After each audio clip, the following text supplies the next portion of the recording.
కొత్త దాన్ని సృష్టించే సామర్థ్యం ఉంది. కొత్త దాన్ని ప్రారంభించే సామర్థ్యం ఉంది. మీరు మీకే చెప్పే సామర్థ్యం కూడా ఉంది. అది మన అన్ని నిన్నటి రోజులు గడిచిపోయాయి నిన్ననే అనేసి.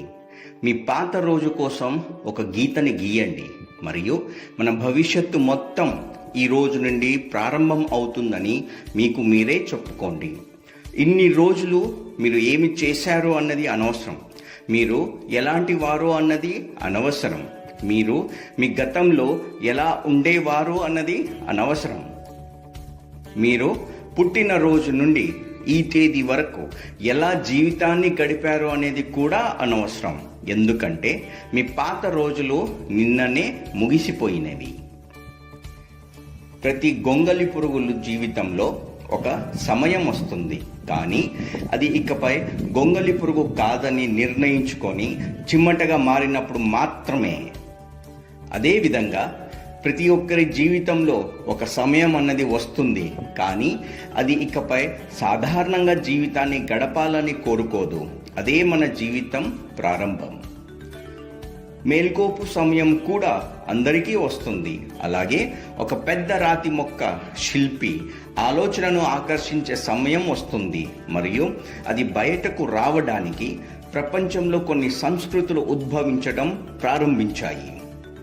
ఇన్ని రోజులు కలిసి స్థిరంగా కుప్పలో నిద్రపోతున్న క్యాన్వాస్ అకస్మాత్తుగా చిత్రకారుడి దృష్టిని ఆకర్షించే సమయం వస్తుంది మరియు అది బయటకు రావడానికి ప్రపంచ స్థాయి పెయింటింగ్ ప్రారంభం అయింది. అందుకోసమే మనందరం మరొక సూర్యోదయం మరియు మరొక రోజు కోసం మేలుకుంటాము.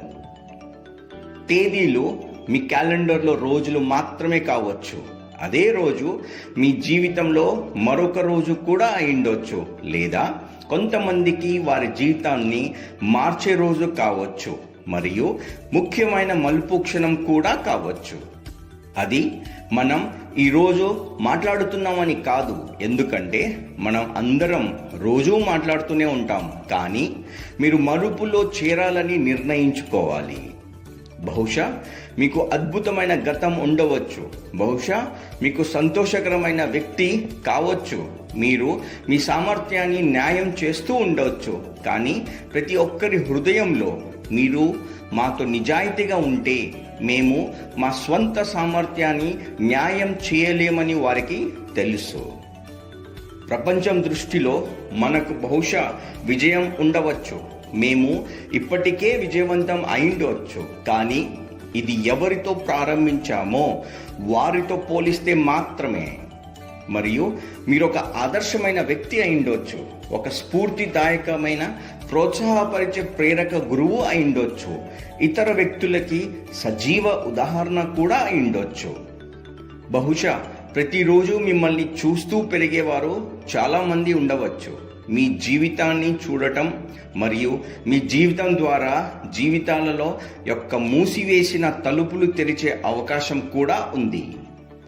కానీ మీరు మీ హృదయంలో మీతో మీరు నిజాయితీగా ఉంటే ఈ ప్రశ్న మీకు మీరే అడగండి: నేను నా సామర్థ్యానికి నేను పూర్తి న్యాయం చేస్తున్నానా అని.